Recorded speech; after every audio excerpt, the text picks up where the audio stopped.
Selamat pagi pemirsa, saya Marli menyapa dari Kota Pekanbaru. Dan inspirasi pagi kita kali ini akan membahas tentang topik pasang ring di jantung atau di jari. Dan narasumber kita hadir di Pekanbaru dan dari Malaysia langsung datang dari IJN, Institut Jantung Negara Malaysia. Ada Dr. Taufik, selamat pagi Dr. Taufik. Selamat pagi.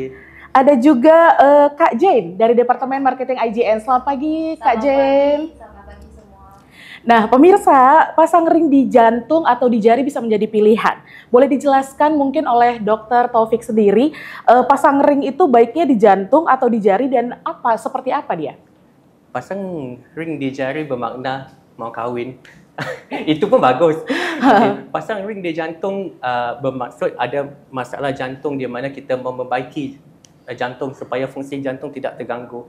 Yang pertamanya saya rasa kita perlu memahami apakah itu fungsi jantung. Baik. Jantung adalah organ yang penting di dalam badan di mana fungsi jantung adalah untuk mempam darah kepada seluruh badan kita. Otak kita, kaki, tangan semuanya perlukan bekalan darah untuk berfungsi dengan baik.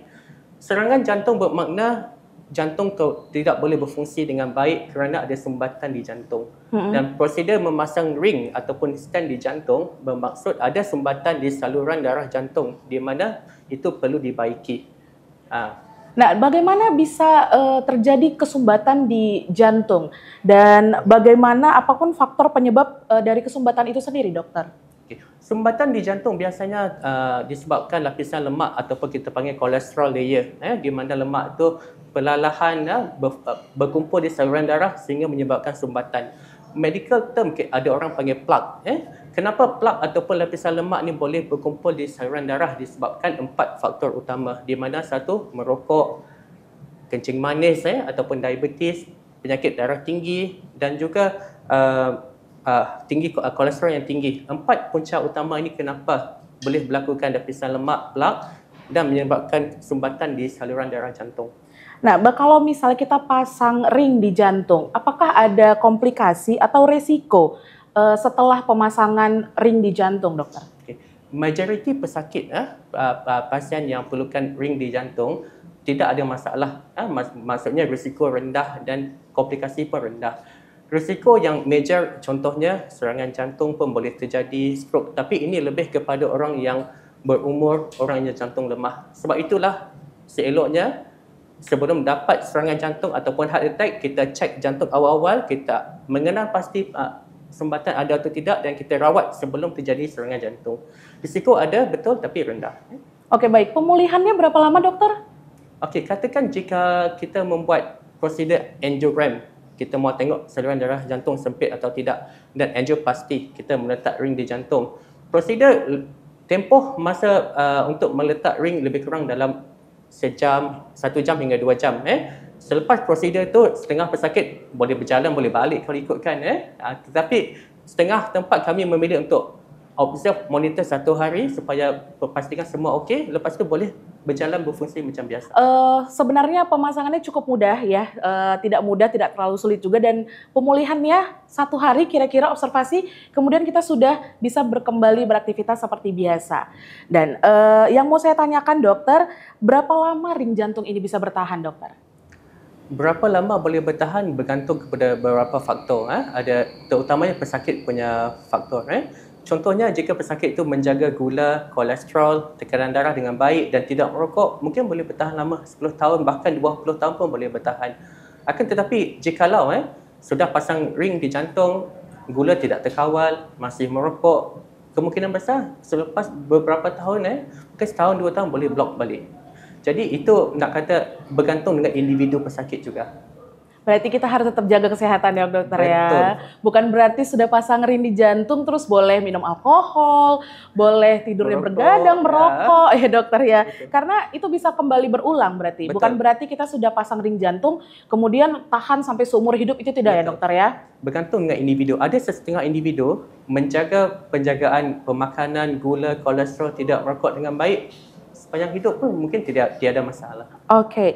Nah, bagaimana nih dokter untuk bisa menghindari penyumbatan jantung ini tidak berulang, dokter?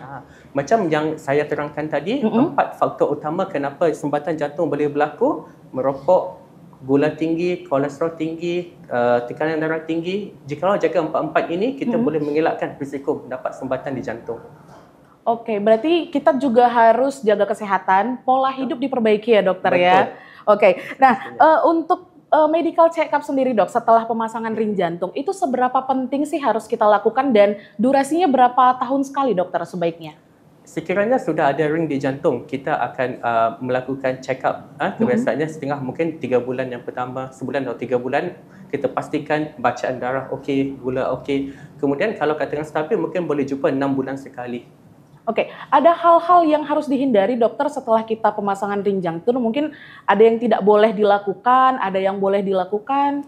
Jikalau katakan fungsi jantung masih normal, sepatutnya boleh bekerja, boleh melakukan aktiviti seperti biasa. Tiada limitasi. Tetapi sekiranya ada masalah jantung lemah, itu mungkin tidak boleh melakukan aktiviti fizikal yang lasak. Oke, berarti tidak boleh melakukan aktivitas yang terlalu berat juga ya dokter ya? Betul ya. Oke, baik. Terima kasih dokter untuk penjelasannya. Dan pemirsa, kita akan kembali sesaat lagi. Jadi jangan kemana-mana, tetap di Inspirasi Pagi.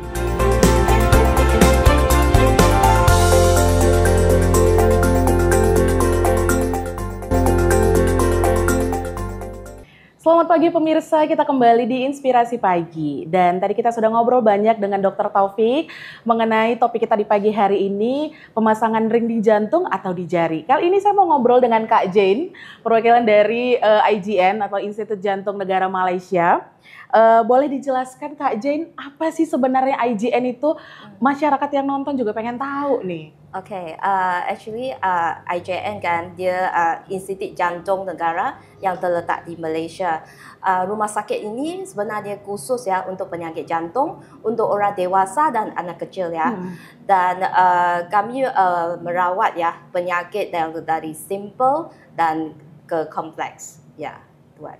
Oke, kenapa kita harus memilih IJN sebagai tempat kita merawat apabila kita mungkin ada masalah dengan jantung? Oke, sebab IJN ini ya seperti yang saya cakap rumah sakit yang khusus untuk jantung. Dan sebenarnya kami ada seramai ya doktor spesialis yang seramai 170 orang. Dan untuk bedah jantung anak dan untuk dewasa, dan kami juga ada ahli jantung ya. Dan terusnya kami juga mempunyai kamar tempat tidur sebanyak 150. Terus kami ada 8 laboratori untuk jantung, dan kami ada satu tim ya, perawat tim yang cukup support each other ya. Ya, makanya pasien-pasien mereka mau ke IJN sebab kami ada fasilitas ini ya. Cukup lengkap berarti fasilitasnya ya Kak Jane.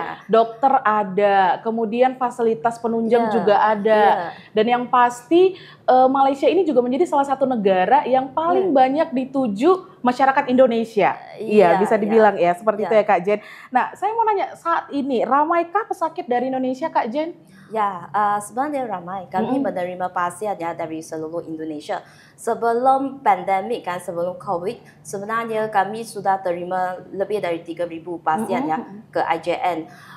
Terus kalau pasien datang ke IJN, mereka untuk perawatan jantung.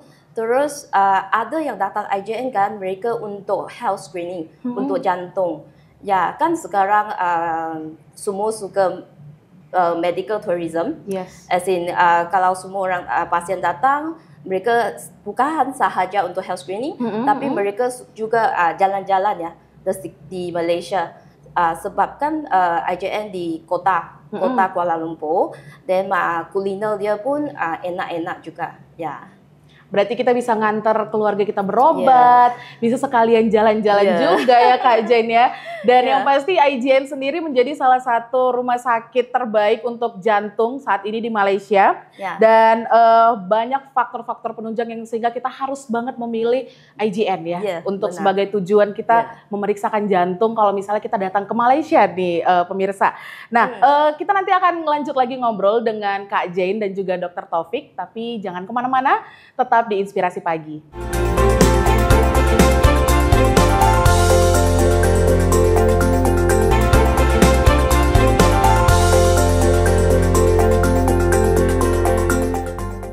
Selamat pagi pemirsa, kita kembali di Inspirasi Pagi dan kita kembali ngobrol dengan Dr. Taufik dan juga Kak Jane dari IJN, Institut Jantung Negara Malaysia. Mungkin kita mau ngopi dulu Dokter Kak Jane supaya kita nggak terlalu berat banget kayaknya pembahasannya ya. Supaya kita lebih nyantai ya, walaupun pemirsa mungkin dengar di rumah, aduh jantung nih kayak permasalahan yang berat banget. Tapi sebenarnya ini adalah salah satu edukasi yang wajib kita ketahui ya Dokter Edun juga Kak Jen ya. Dan sebagai masyarakat Indonesia yang sering berobat ke Malaysia, mungkin salah satunya atau yang punya keinginan pengen berobat ke Malaysia, pengen cari tahu gimana sih saya kalau mau berobat ke IJN, pengen datang ke Malaysia, pengen nyari informasi, mungkin Kak Jen boleh jelasin, ada nggak sih kantor perwakilan di Indonesia yang bisa membantu memberikan informasi atau janji temu untuk pasien? Ya, boleh. Sebenarnya IJN kan kami ada perwakilan ya di Indonesia, di kota-kota Indonesia seperti Jakarta, Pekanbaru, Medan, Makassar dan seterusnya.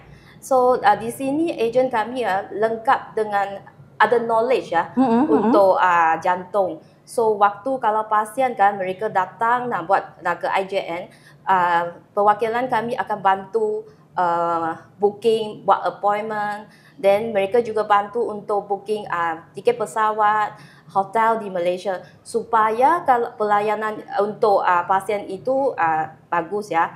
Dan pasien akan smooth ya, perjalanan pasien ke IJN akan jadi smooth.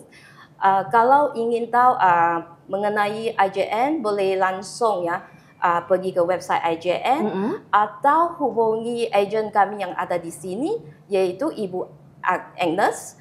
Ya, nombor dia 0821 6777 1700 ya. Oke, berarti agennya ini bukan hanya membantu kita bikin janji temu ya Kak Jane, tapi bahkan tiket pesawat juga dibantu, akomodasi juga dibantu, lengkap ya. Jadi kita nggak perlu bingung lagi nih pemirsa kalau misalnya mau datang ke Malaysia, mau berobat ke IJN, bisa langsung menghubungi Ibu Agnes. Saya ulangi di 0821 6777 1700. Benar ya Kak Jane ya? Oke, nah saat ini nih Kak Jane, berlangsung Malaysia Health Expo Pekanbaru 2024 dan salah satunya IJN juga turut serta dalam event tersebut ya Kak Jane. Mungkin boleh dijelasin itu eventnya seperti apa, ada promo-promo apa sih yang ditawarkan dari IJN? Ya, event MHX Expo ini actually 4 hari dekat Pekanbaru. Terus di sana IJN sebenarnya kami yang menawarkan ya paket-paket health screening yang hebat loh, yang ada diskon untuk pasien. Dan terus kami juga ada penjemputan yang gratis dari bandara ke IJN juga. Oke, berarti kita boleh datang ke acaranya ya dan bisa langsung datang ke boothnya IJN juga di sana ya. Dan seperti tadi yang sudah disebutkan Kak Jane, ternyata ada penjemputan gratis bahkan dari bandara menuju IJN, benar ya Kak Jane ya? Benar. Wah, luar biasa sih. Khas untuk pasien. Jadi benar-benar bisa menjamu pasien di sana yang butuh banget memang datang ke IJN, apalagi yang pertama kali ya Kak Jen ya. Jadi nggak bingung lagi. Dan pemirsa mungkin udah boleh datang ke MH Expo di Pekanbaru ya, yang ini akan berlangsung selama 4 hari ya Kak Jen. 4 hari. Berlangsung selama 4 hari dan nantinya boleh langsung datang ke boothnya IJN. Di sana nanti akan dijelaskan paket-paket health screening apa yang bisa didapat oleh pasien ya Kak Jane ya. Oke, nanti kita bakal ngobrol-ngobrol lagi, jadi jangan kemana-mana, untuk pemirsa tetap di Inspirasi Pagi.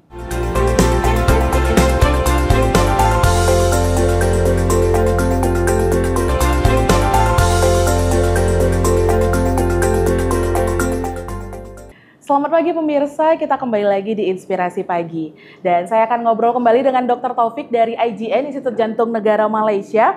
Nah dokter, saya mau tanya, keadaan seperti apa sih seseorang mengharuskan dia pasang ring di jantung, dokter? Ada 2 keadaan ataupun situasi di mana pesakit pasien memerlukan ring di jantung.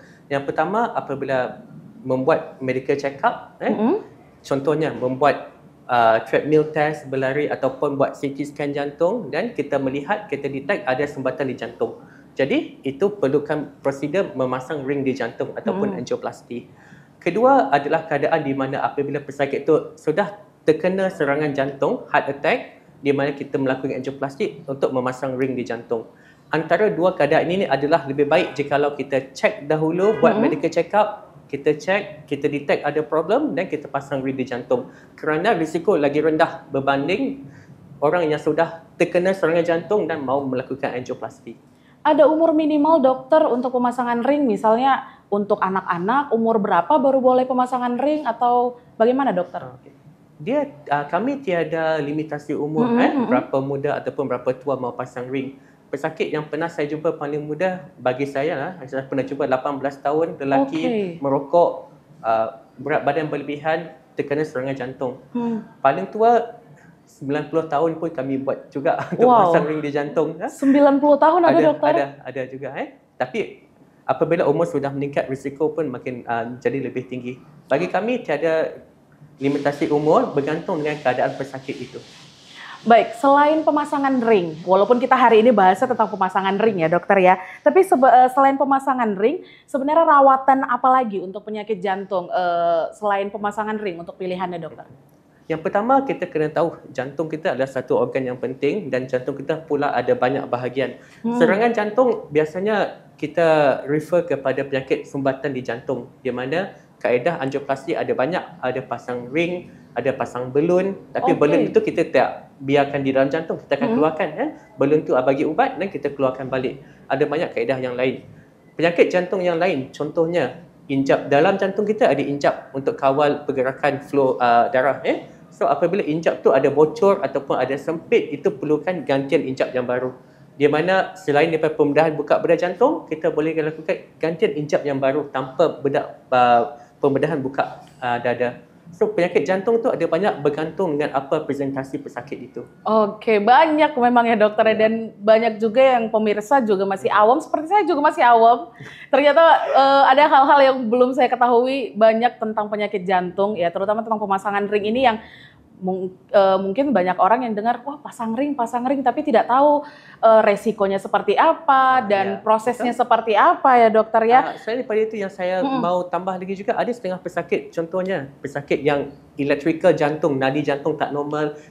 Banyak kita akan cakap pasang bateri di jantung, itu pun salah satu penyakit jantung juga, di mana kaedah rawatan kita tawarkan di IJN. Ada juga bahkan yang sekarang ini juga banyak kasus tentang pembukaan jantung, itu juga salah satu faktor ya dokter ya tentang penyakit jantung. Betul, ya benar. Baik. Nah, nasihat dari dokter dong. Nah, dari Dokter Taufik ada nasihat untuk para pemirsa bagaimana sih menjaga jantung supaya tetap sehat, dokter? Yang pertama saya mau bagi tahu di mana di dunia kita ini orang Asia adalah orang yang mengalami penyakit jantung umur muda. Di mana kita punya populasi kita di Asia, penyakit darah tinggi kena pada umur muda, kecil manis di umur muda dan berat badan berlebihan banyak. Sebab tu pesakit di Asia, terutama di Malaysia, Indonesia, penyakit jantung terkena pada umur yang muda. Prevention better than cure. Lebih baik kita elakkan sebelum mendapat penyakit.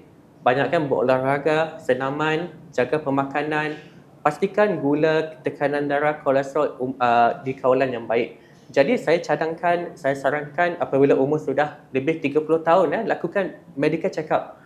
Paling kurang mungkin ambil bacaan darah, kita monitor bacaan darah. Umur melebihi 40 tahun, setiap tahun wajib kita buat cek kesihatan jantung, cek bacaan darah supaya kita tahu keadaan kesihatan kita. Baik, apalagi di zaman sekarang ya dokter ya, makanan makin beragam, susah jaga makan ya dokter ya. Indonesia sedap. Indonesia sedap. Kata Dokter Taufik, makan Indonesia sedap ya. Makanya banyak pasien dari Indonesia kayaknya ke Malaysia ya dokter ya, berobat jantung ya. Karena susah banget kayak jaga makan. Makan Indonesia sedap-sedap kata Dokter Taufik ya. Baik, terima kasih dokter untuk closing statement-nya. Baik, kalau Kak Jane, apa nih pesan-pesannya untuk pemirsa? Sebenarnya kan kita ada MHX Expo kan. So kami ingin jemput datanglah ke booth kami yang di Atrium Mall Living World Pekanbaru. Booth IJN sentiasa akan sering membeli pelayanan yang bagus untuk pasien. Oke, nah jadi pemirsa boleh datang ya sekali lagi ke Atrium Living World Pekanbaru tanggal 27 hingga tanggal 29 September ya Kak Jane ya. Dan di sana boleh dong langsung datang ke booth-nya IGN, nanti boleh tanya-tanya promo apa di sana, bagaimana bookingnya untuk janji temu di sana ya Kak Jane ya. Nanti ada agent-agent di sana yang akan membantu pastinya. Oke, dan terima kasih untuk Kak Jane, terima kasih untuk Dr. Taufik, obrolannya di pagi hari ini sungguh menginspirasi kita semua. Dan demikian wawancara saya bersama dengan Dr. Taufik dari IGN, Institut Jantung Negara Malaysia, dan juga Kak Jane dari Departemen Marketing IGN. Terima kasih udah datang jauh-jauh ke Pekanbaru di pagi hari ini ngobrol bersama kita. Dan saya Marli Yunita beserta seluruh kerabat dan kru yang bertugas pamit undur diri. Terima kasih dan sampai jumpa.